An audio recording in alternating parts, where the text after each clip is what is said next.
It's not that it's like a big three exercises, but it's the big three areas of fitness that you should actually be focusing on.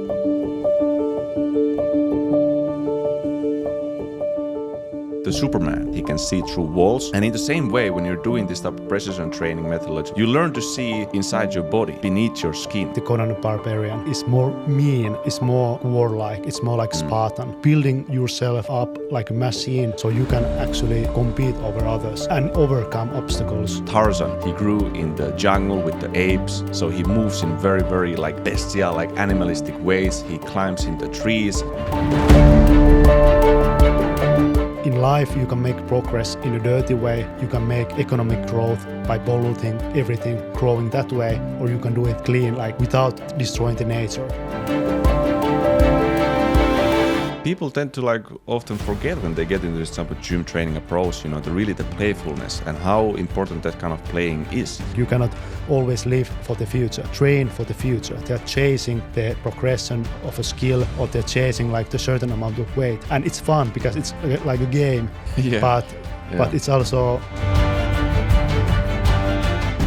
For me, almost no training that I can do is boring because if you take it to a certain level and deepness, it's never boring. Fixing the body should be the first priority before you focus on any power, any performance, any maximum strength. You can forget those for years if you need to. He's been able to target these weaknesses, activate these areas in his body that he hasn't activated in years. Like I said, it's Superman because it's almost like Superman power that you get when you learn this type of... Whatever phase you do, that will leave permanent, good, positive marks and impacts into the body.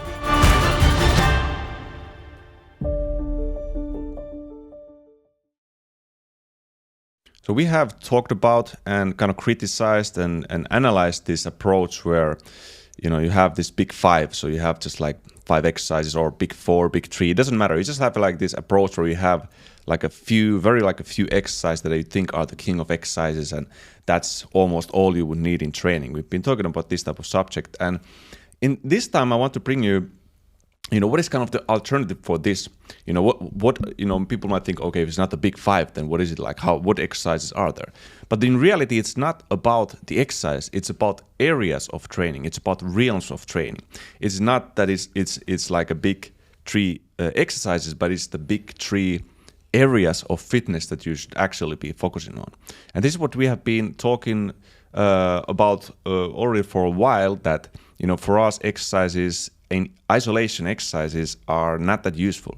Like you can have all the possible exercises, or you can just have a couple of exercises, but you need to know like how to do them, what is the methodology to apply to them, what are the principles that you can apply to those. And this very much comes to these areas of fitness or methodologies of fitness, as we often call them. And so these 3, by the way, these big 3 that we're going to be talking about, they're not the only areas of fitness, of course, but these are, I'd say, like very major areas that, for example, we have been focusing on a lot. And also they cover already a wide variety of training. And if you focus on these big 3 areas, you will already develop a body that is on a very, very high level. So starting from the first one, I would say, is the movement training that we've already talked a lot about. Then we have the precision training. We also call this athletic precision training oftentimes. And then we have this training style that also contains a lot of ancient training methods. And we call this warrior training, or warrior skill and power training.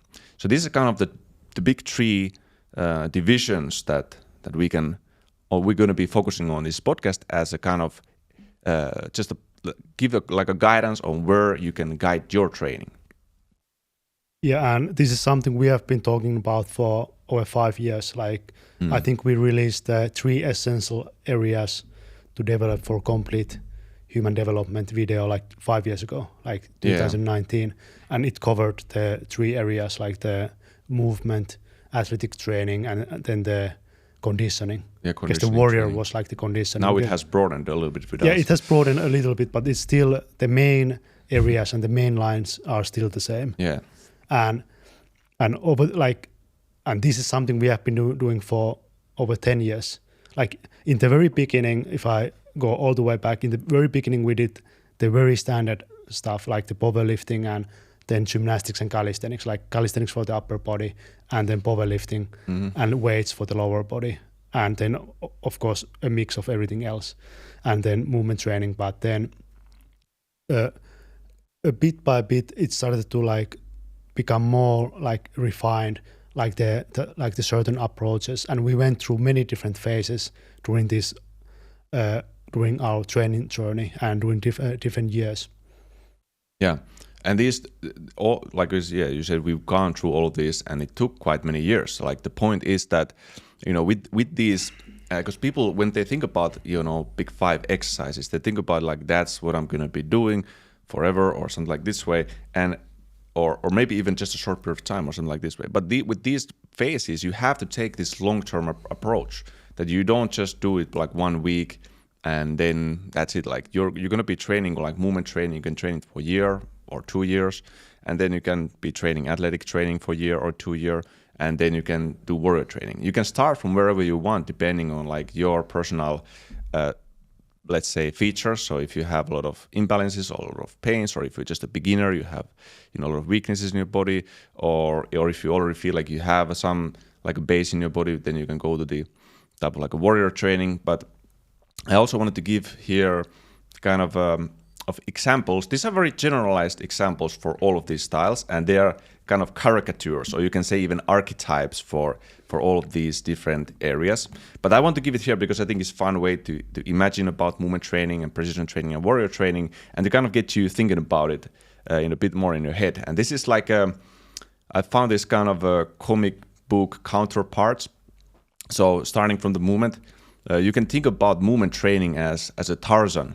Tarzan, he grew in the jungle with the apes, so he moves in very, very like bestial, like animalistic ways. He climbs into trees, so it involves a lot of like this type of hanging gymnastics. It's body that is developed with kind of the utmost freedom, and I'll say in a more like a wild and what is this, like a prehistoric manner in a sense.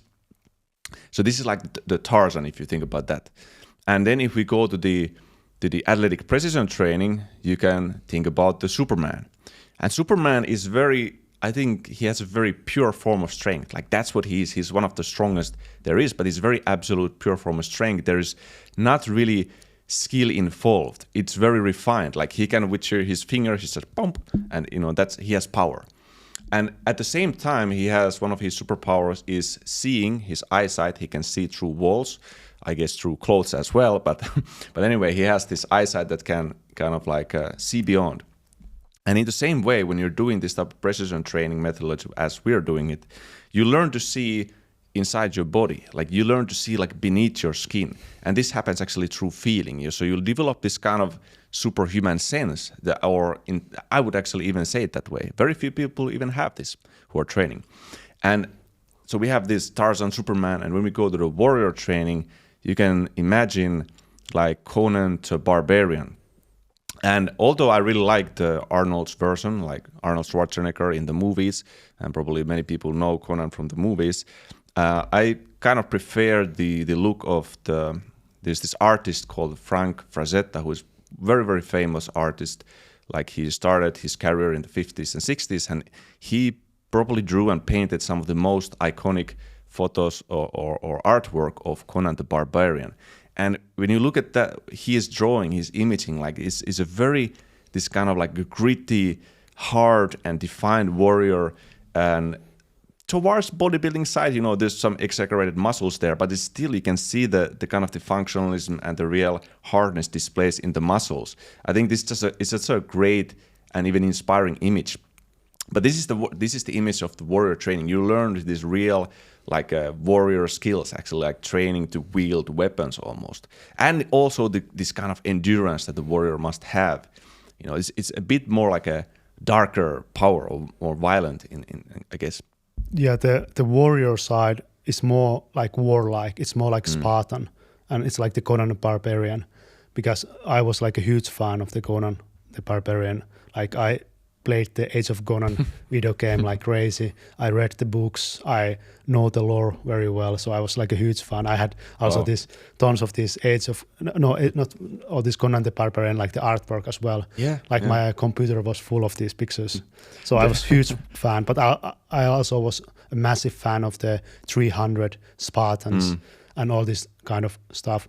And like the warrior kind of training is more mean, and it's more like, like you said, it's more dark. It's about building yourself up like a machine so you can actually compete over others, and you can be stronger than others, and you can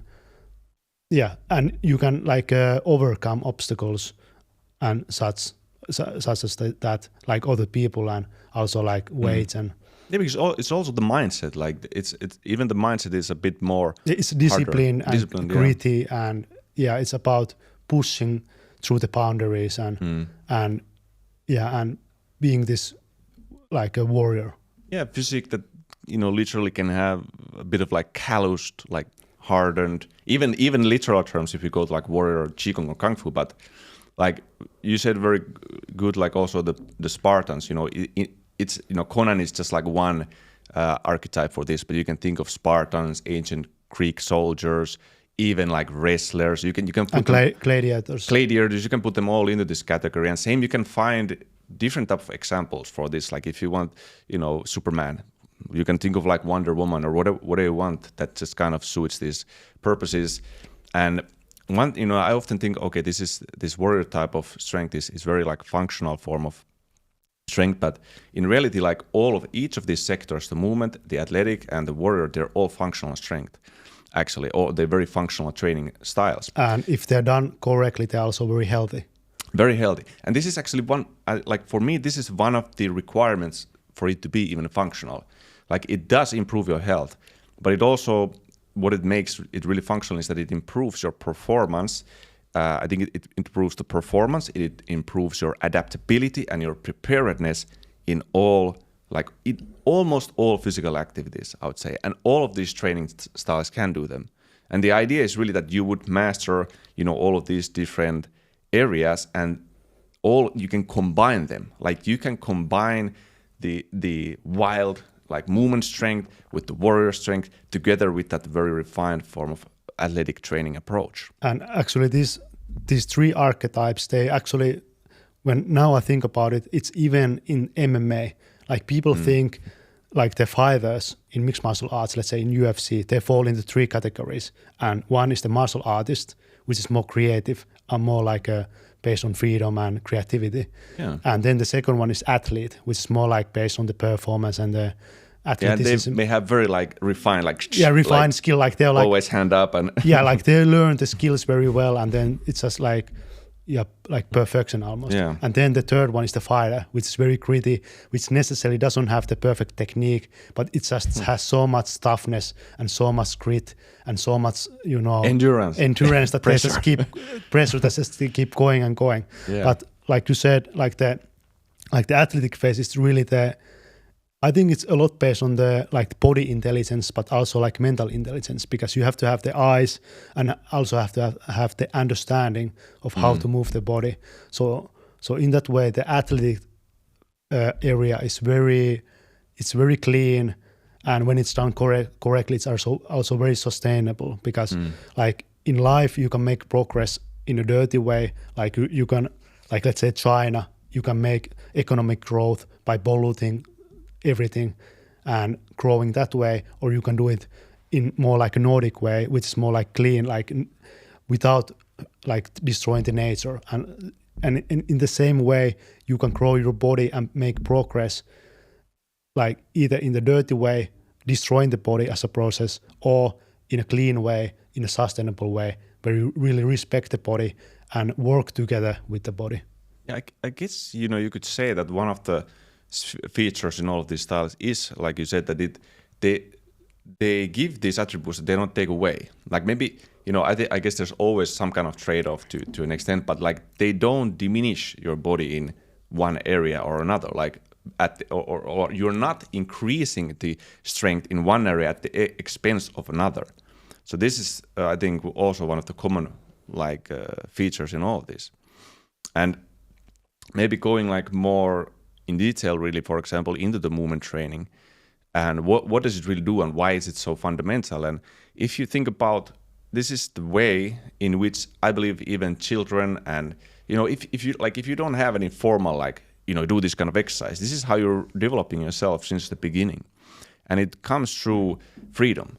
And it's not that you're like training, for example, your core. If I'm doing like a catwalk, or you give to some person like do catwalk or bear walk, and you're like, it's not that okay, now I will train my core, but as a result of doing the movement, you are training your core. It's also not like, okay, I will be now training my shoulder, but the movement will still develop your shoulder. So there's not that is necessarily a conscious approach I will develop, like in the athletic approach, I will develop this area, this area, this area to the maximum, but they will get developed as a result of performing these tasks that we call movements. Usually they're like whole body, full body movements. Yeah, the principles of movement, it's more about freedom, it's more about self-exploration and self-realization, and also self-love. So it's not as purposeful as athletic training. It's not about now let's develop this attribute. Yeah. It's not as not as defined and refined, and it's based on more on self-love and not on the spirit of competition either. So it's not dark and mean like, let's say, the warrior. It's not really about toughness. It's not the movement. It's not about proving yourself to anyone else or even to yourself. It's just about taking care of yourself and just having fun. It's about play. It's about just taking care of yourself and just enjoying the present moment. Yeah. So it's like, I would say the movement, it has lots of similarities to, let's say, yoga or gymnastics or acrobatics. It's just about self-expression in many ways. Dance and dance and many martial arts as well. Of course, martial arts have many different aspects, but many modern martial arts are they're less about the warrior side and more about actually the freedom and self-expression side, creativity. People tend to like often forget when they get into this type of gym training approach, the playfulness and how important that kind of playing is. Like there's so many people who do the movement training exercise that and they kind of emphasize when they talk about it or give some feedback or comments or testimonials, they talk about the playfulness aspect of it. Like I remember one of the guy, I think he was named Brett, and he talks that when he was doing these movements, his kids just started to like follow him around. Like he was training at the beach, and the kids didn't even know that he was training, but they just came there naturally to move with him. So this, like he said, that this is like made it just him much more interactive with his kids. Actually, it's a way to even like connect with people, to really play with people and really have fun while training. This is sometimes like surprises people when they're all like serious at the gym, like. But you can also enjoy, you can really flow. Dance is also a huge part of that. There's physical self-expression, and another thing I think many people mention is that it's just not, it doesn't get boring. Of course, saying boring, for me, almost no training that I can do is boring, because if you take it to a certain level and deepness, it's never boring. We can talk about this later, but especially this is with the movement training. This is pronounced for some people. Just standing still and doing your squats and bicep curls and presses can be boring. And they find that this kind of movement training is very entertaining. It changes a lot. You're not doing the same movement patterns over and over again. For example, overtaxating your joints. Like there's a lot of variation to it, and a lot of freedom that you can actually put into it. It's not a strict keep your hand there, this hand like this and this inches away from it, and then you take these precise steps holding your scapula in one place. Like it's not this kind of very strict defined, like even you said, like it's not so purposeful in terms of like having this very defined goal that you're trying to achieve, but there's so much freedom to it, so much variety to it, and so much personal self-expression that you can put in the movements. Yeah, and I think these all three different areas and categories, they should be present in pretty much everyone's training, but each individual is different and each individual leans towards different aspects. For example, let's say in the beginning, Eero was really into this movement approach. Like even when he was like a teenager and in the early 20s, he was more about play and more about exploration and having fun. And whereas I was more into this calisthenics and powerlifting and more like this very focused like approach.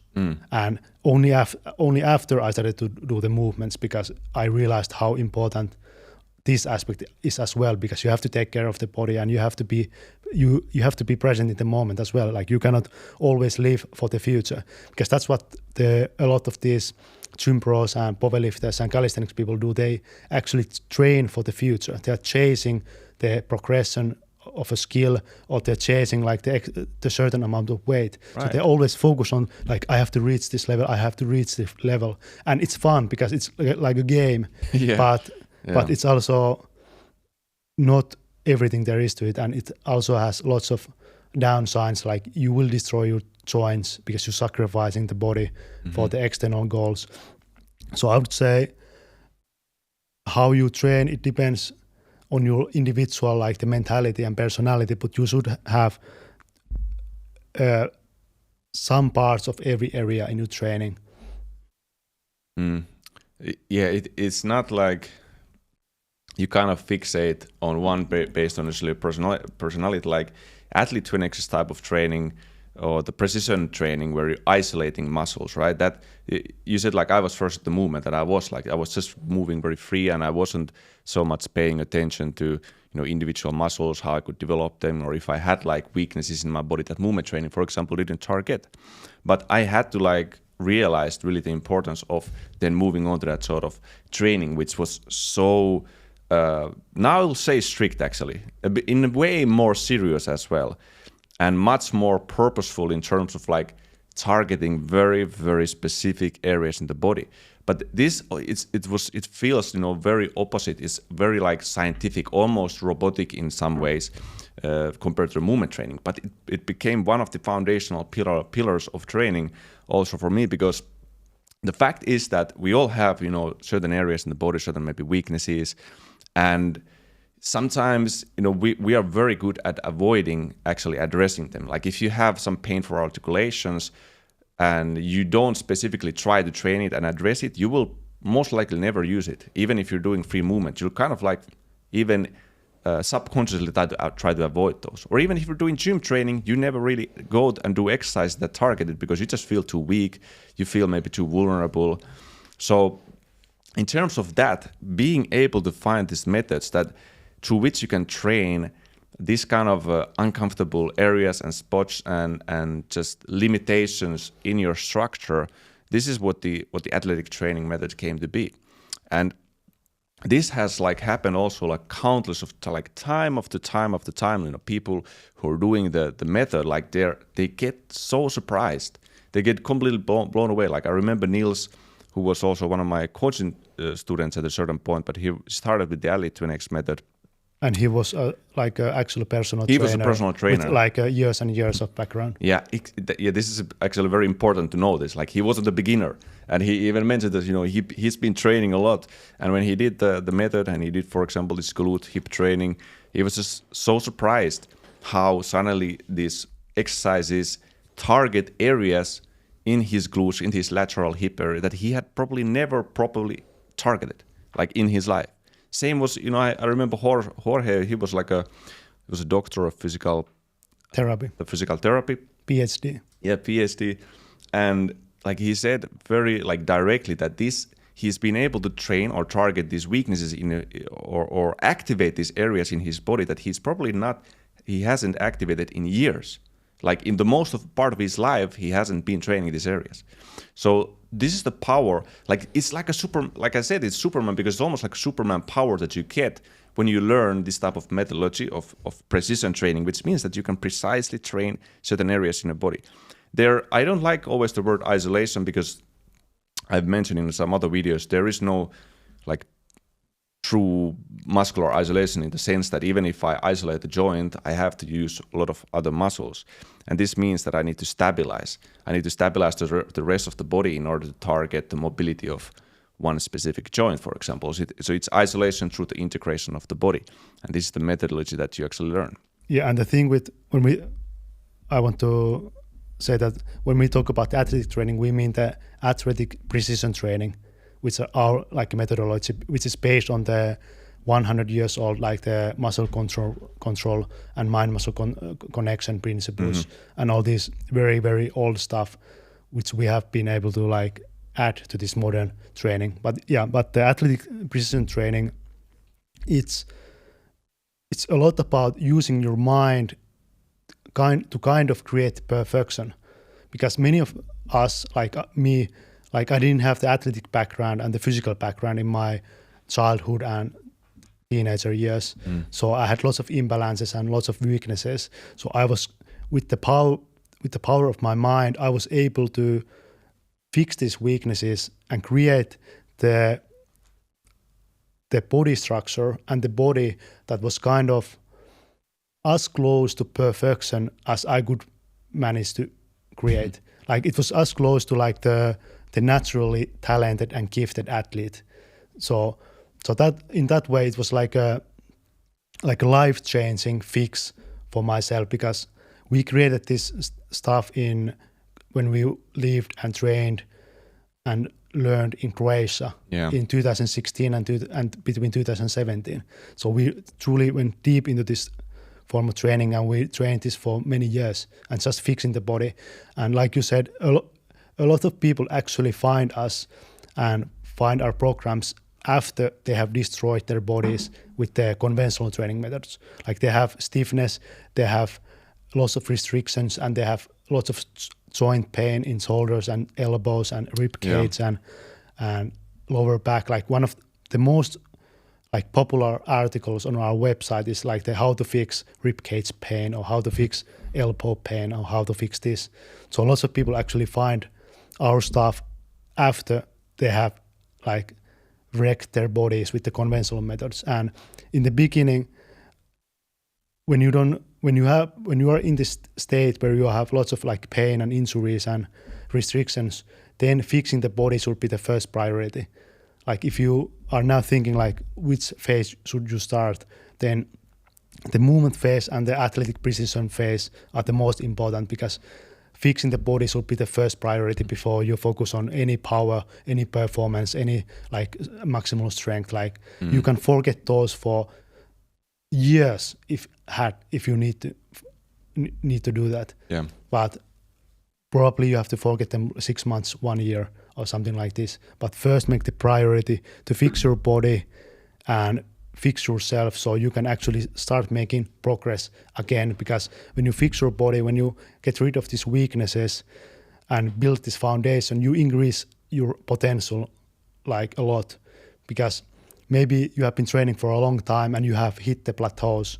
Like I hit these plateaus in my training in the beginning and I couldn't break through them.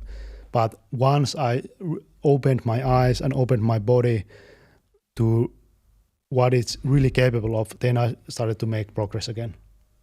Yeah, I had to an extent like similar experience. It was, the priority of fixing the body though, like it's almost like it felt very intuitive. I guess for some people it doesn't. For me, it was like if I don't fix my body, there will become a point where I will just come crashing down like so bad, and to the point where I don't know like how even to get up from that point. And of course there's, it doesn't matter probably how much you break your body, there's things that you can do, but I wanted to like really react before it gets to the point where I actually tear something. I actually like injure my rotator cuff, my ligaments, my tendons, or tear my muscles and get ruptures, like or some type of any kind of this type of herniations. Like I knew like I want to react before it gets to that point, and I think that's what some people maybe they don't react before it really gets like really really bad. And we had like a little bit bad problems in some like I had like a really bad rib cage injury because I was doing heavy dips, and then at some point like something just happened, and for 1 year I had to just learn how to fix it and also recover, and it took 1 year to be able to do even regular push-ups. And then I had some pain in shoulder in the lower back, and I know you also had lots of problems in the lower back and shoulder as well. Shoulder was pinching bad. And like you said, like a lot of people avoid like weak areas, and I was exactly the same. Like I was doing mostly underhand chin-ups because I was able to lift the most in that form. Like I didn't do, because your training has to be balanced. If you do 5 sets of underhand chin-ups, you should do 5 sets of wide overhand pull-ups. But I did maybe, let's say, 75% of underhand chin-ups because I was the strongest in this area, and I didn't want to do the other stuff because it didn't feel as comfortable and I wasn't as strong. And as a result, I developed so many imbalances and weaknesses that took like a long time to fix. But like you said, we have actually so many people, like countless people, who have broken their bodies in one way or another. Either it's in their previous training or lack of training in their lives, and they have come to our training programs, and in 1 month they have already fixed so many injuries, or 3 months, and they already feel like a different person.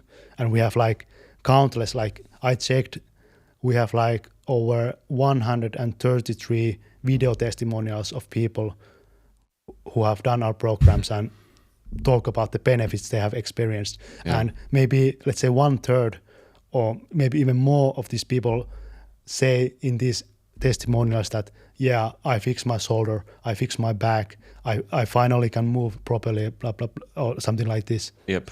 Yeah, and very like specifically, elbow pain or the knee pain or the back pain, or some have like wrist pain. And it's kind of fascinating that even, to get this type of results from the programs that they're not primarily like, okay, let's fix this joint, but it's just let's train properly every area of the body. And that it was the approach that, at some point I also had to realize. I was trying to like, okay, try to like fix this and that area. But in reality, you really need to learn to train every area in your body properly. Like that's one of the big realizations, not trying to even, because the body works as a whole. Like we talk about this, the body is a whole entity. And, usually you can't just fix even one area. You have to build the whole body, because a lot of these pains and that even happen, they happen because there are maybe multiple areas that are not working properly, some movement patterns that are just restricted. And another good point is, like you said, okay, there's people, we have such a wide variety of people who fix different pains, and they're doing these programs that is not just the athletic precision training that helps to heal the pains. It's also the movement training, because sometimes all it takes is for you to start to move and start moving in these natural full body ways.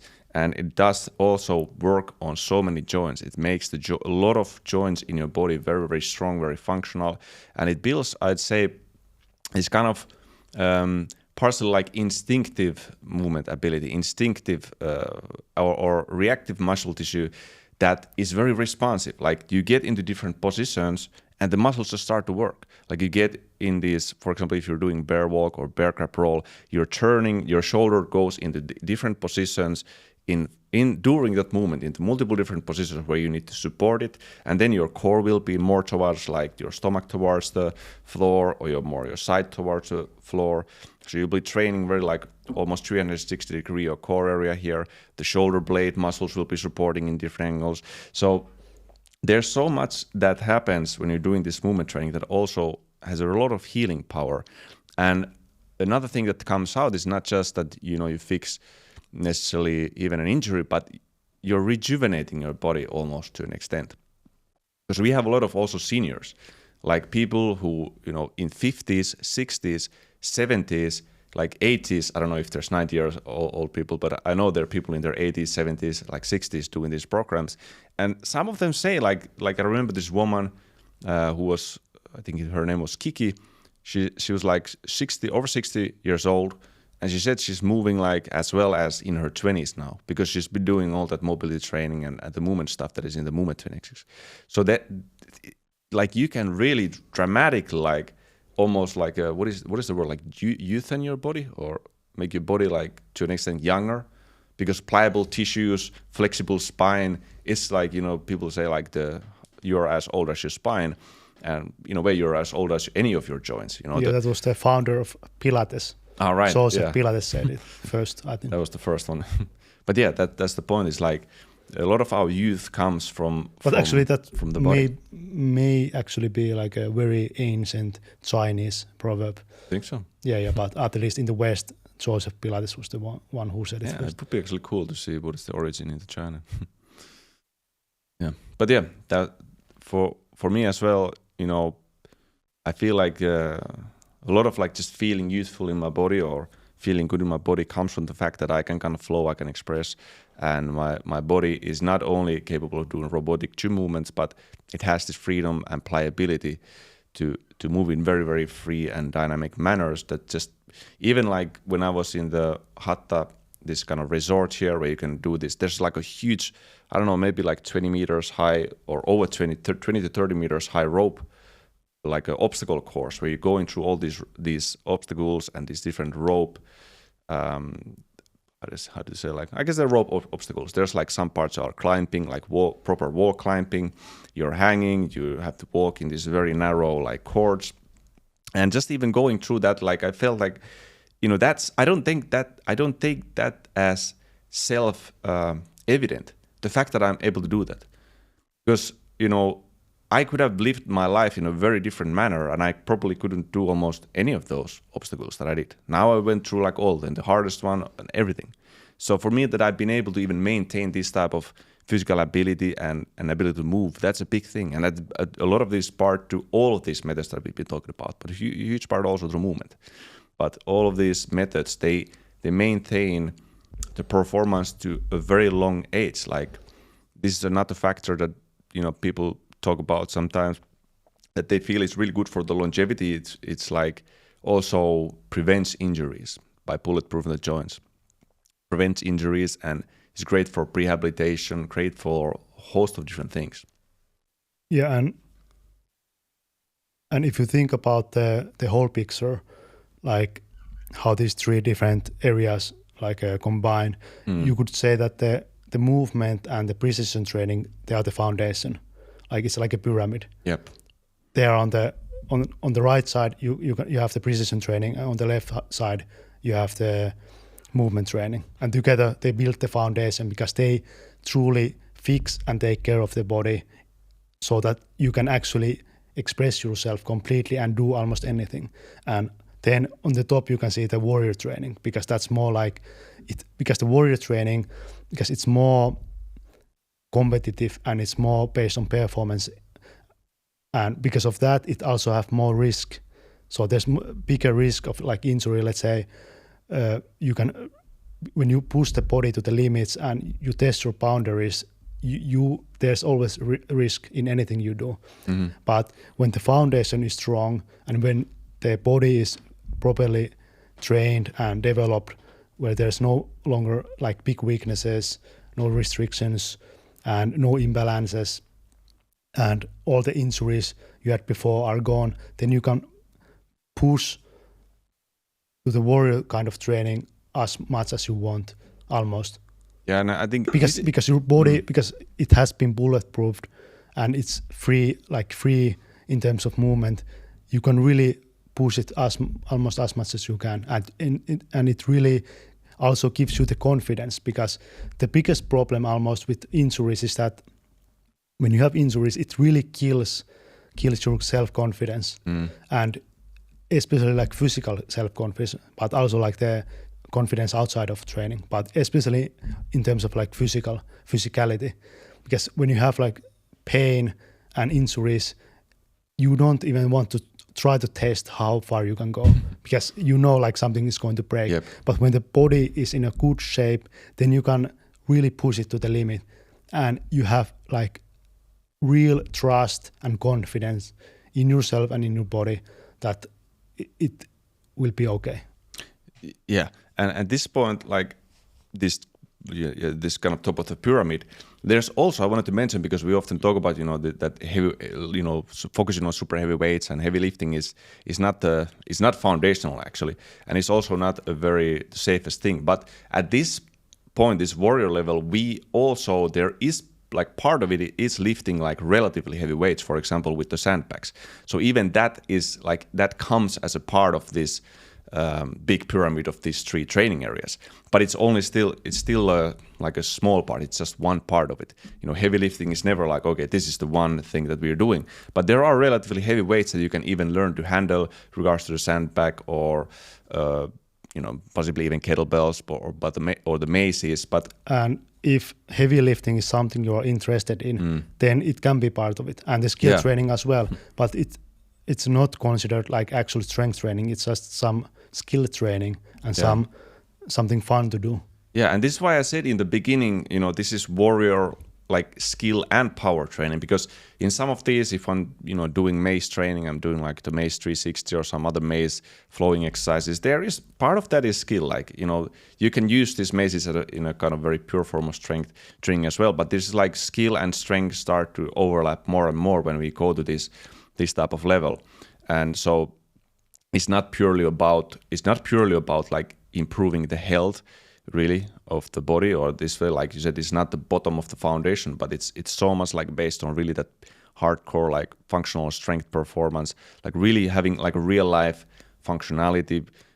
It comes to that competitive aspect. If you're doing like even like wrestling or martial arts, any kind of combat sports, like this is going to make a big difference in that. But this is very true, like you said, about the confidence, because like you just, for me, whenever I've had any kind of like these injuries or something, I feel like it's like a literal wall in front of me. I can't like go through it. I don't even dare to like go through it. But the really great thing about this is that even, you'll never be like this, probably this like perfect specimen. There's always be something to work on. But through training, movement training, and through training, the precision training, you learn such good you get such a good touch on your body that you kind of know your limits. You know how to even approach these kind of risky exercises in a very safe manner. Like, for example, not to anymore like overexert yourself. For example, in terms of taking too much weight. You can take heavy weights, you can take a lot of weight, but you won't go to the point where you're taking so much weight that, you will break yourself. So, because partially also you get your ego under control. If you go through these first 2 phases, the foundational phases, it really teaches you so much about your ego. Like you have to kind of first in these phases, you're actually breaking the ego. This is also another thing a lot of people talk about. I remember Ernesto was also one of the ones who did like all of our training programs actually. And he was talking about how this athlete training is different type of training. Like you can build a lot of muscle, you can build a really good looking body, but it's not the idea, it's not that you're trying to aim and like serve your ego like by lifting more or becoming something like looking better, but it actually like all of this training kind of, it breaks down the ego. And when you break down that ego, you have a much more realistic view of yourself. You can approach training, I think, in a much more realistic manner, make much better decisions on what type of training to do and how heavy you're going to be lifting. It's so, the benefits are so holistic. It's not that your body is ready only, but even your mind is ready. Like your mindset and how you perceive training will be so much change through training. Yeah, and these different phases, they, like I said, it depends on where you are starting. If you have lots of pain, then start fixing the body first. Right now, personally, I cannot think of any like pain in my body right now, like chronic pain, like any. So I'm not spending a lot of time fixing the body because there's no longer anything to fix. I went through a long period where I was just fixing the body, like for years, just fix. So now, personally, I'm focusing on more like the speed and power side of athletics training, the precision training of Athlete 20XX method. So I'm doing lots of jumps. I'm training my ankles like crazy, just jumping and hopping and in different ways of phase 3 of Athlete 20XX, just jumping almost all the time. Not all the time, but every day. Even when I wake up, sometimes I just start jumping. And actually, what I've realized, one of the big benefits of jumping and plyometrics is not just that you develop like explosive strength in your legs and hips, but you actually strengthen the ankles a lot. Because the impact when you touch the floor or ground, it's a lot. So I've been focusing on that personally, and then also Iron King method, the warrior kind of training, just because at this point, if I go to the gym and I do bench press and barbell rows, it feels almost useless. It's like been there, done that. Like it's like, what is the benefit here? Of course, it can burn calories and build some strength, but it's like the benefits at this point are so small. But when I do the warrior kind of training, Iron King method, then I feel like after every session, I feel like I'm significantly more capable now than I was before. And I never get that feeling with the weights anymore. Like never. It almost feel like I'm wasting my time. Like if I do some very standard weight training, it feels like I'm wasting my time. But with the maces and clubs, I feel like this has almost direct transference to MMA and martial arts, and that's what I'm focusing on now. And the next thing I should be going back to, because you don't just finish one area and then it's done, but the next thing I should be going back to is the movement training, because I've been kind of neglecting that area for a while because I was so heavily into the Iron King method and that stuff. But I should be going back to the crawls and animal walks. Yeah, taking care of the joints at the moment, I think it takes very little, time or effort. Like, I used to do like constantly, like for example, train all the rotator cuffs, or external rotation angles, every single internal rotation angle, all these lateral raises, rear delt raises. I was doing like, for example, shoulder wise, like just so much. Like you can't even believe like how much I was doing. Same for the hip. I was just doing all those, hammering those articulations and adductions, abductions, and rotations of the hip. But so now, like nowadays, I spend very little time on that. It doesn't mean that that's, by the way, useless training. It's super good training, but I just that, like you said, we move on these phases and sometimes we go back and so on. But we've also said that whatever phase you do, that will leave permanent marks into your body, like good, positive marks and impacts into the body. So the stuff that I've been doing for my shoulders, like I explained, just grinding it through the athletic training and learning this mind-muscle connection, it's like it's always there now. So I've spent very little time on it because I just don't need to be doing it anymore. And the warrior training is the one that I'm now most focused on. I train still like a lot with the clubs, a lot with the maces. I still find that to be one of the most effective training for me right now, right at this moment. Of course, this can again change at some point, and I will, like you said, I will also change my focus at some point. Movement I've been doing, still on and off, like constantly. It's always there, kind of. I think it still like helps me a lot with agility. There's so much benefits for wrestling, for example. Like I feel much more agile, even after doing like movement training for many years. Like it still just keeps giving me benefits. So all of these styles, they evolve as you evolve. That's also good to remember. There's no area or no style that will kind of grow old. As you evolve, they also evolved. Same, athlete training, this kind of method where you're isolating the muscles through this integration and targeting all of these different details, all these different angles. Like you can do, especially when you're beginning it, you do like one cycle, like the first phase and the second phase of athlete training are the mobility and strength, and the second phase is like the stability. So you can go through these phases multiple times and you're doing the same exercises, but because your mind-muscle connection, your mind-body connection changes with each cycle, the results also will change with each cycle.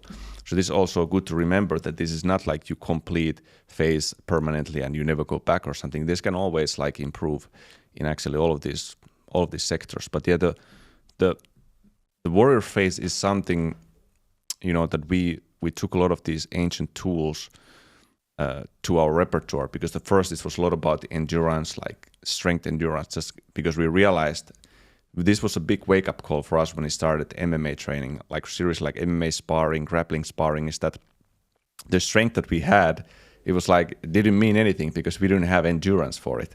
Like it was almost like useless. This is also one of the funny things. People think that these guys who lift so much are so strong, but it doesn't matter. Like you go into something that lasts like a minute of like really hard like sparring or something, and you will notice that how just useful your actual strength is. Like you need to have endurance. So that's a big part of this mental toughness, mental grit, like building even very dense muscle mass. Your muscles need to have the endurance. This was the warrior kind of beginning of this type of warrior training. But then later on, we've been talking about like just kind of through the curiosity, we figured out there's these Indian clubs, there's these maces, steel maces, and also the ancient Indian gadas. We started to train with these, and it made like such a dramatic impact. I'm still mind blown that you found an equipment. Like this is an equipment. I never, if I could use barbells, I could use dumbbells, and I would have never gotten this type of effects in my body. And the craziest thing about it is that the mace that I, for example, started with is 6 kilos. Like think about what kind of results many people think that they could do with 6 kilos. Like for many people, it's like, I can't make any results with that. The mace was 6 kilo, and it made one of the deepest, most significant impact into my arms, in my complete arm development, in many, many years. So it was very, very powerful.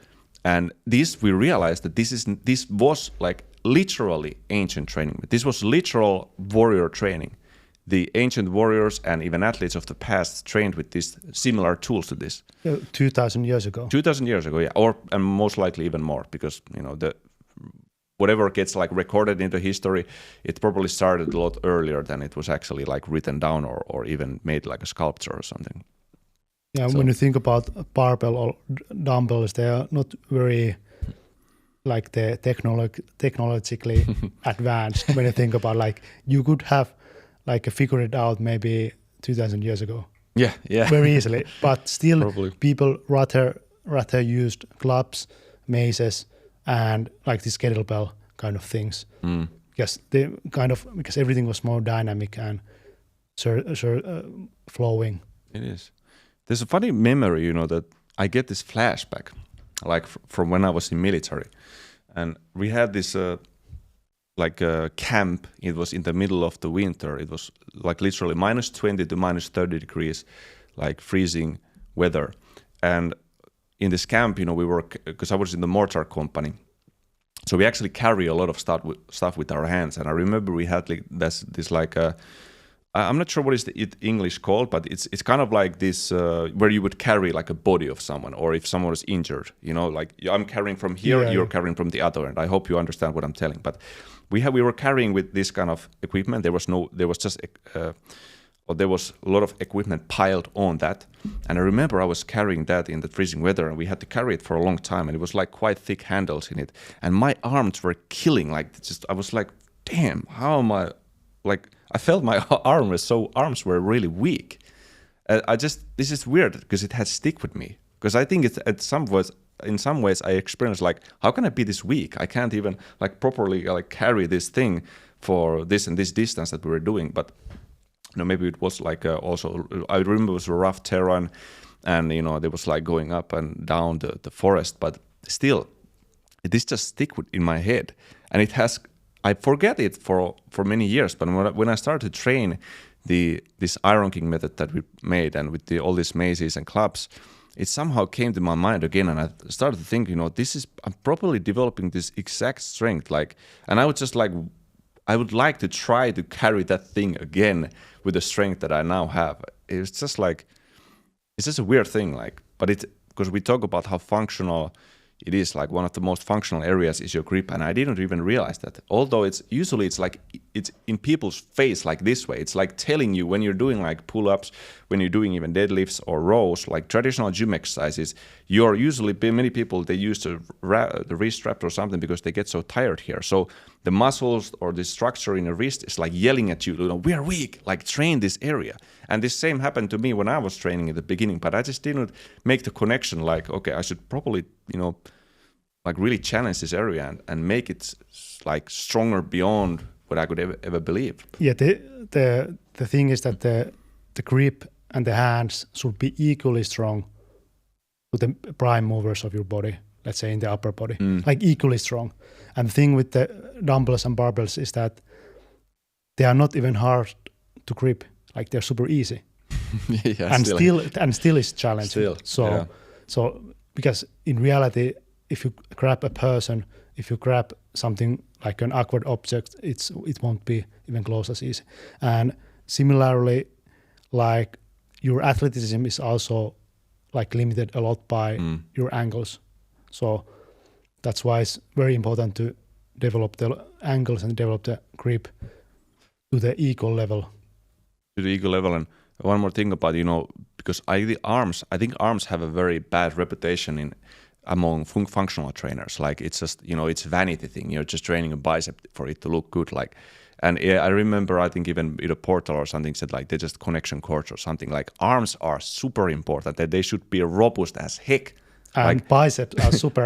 Like biceps are like I would actually say bicep girl with barbell is one of the most functional barbell exercises you can do. It is. And like this mace training, it really makes the arm so strong. Like you don't understand, like even if you're doing wrestling or something, you need to have a strong arm and it helps you like a ton. Same, if you think about the ancient warriors that were wielding the weapons, like you need to have such robust like forearm and the bicep area, like you couldn't even believe it.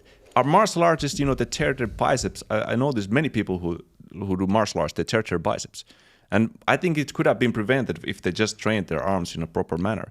Tricep, all of that, it just makes a huge difference. Even if you people think that, yes, the root of the functionalism in a way, the root is the legs, is the feet, is the ankles, like you said, is the hips and the core that, produce that kinetic chain like power. But your arm is the one that's going to take the impact. The arm all the way to the shoulder is the one that's going to smack into something. So like the more power you have in your hips and legs to generate power, the more power your arm has to be able to absorb. Like it has to be like made from steel. So yeah. That's it. That's it, guys. Stay strong and build strong arms.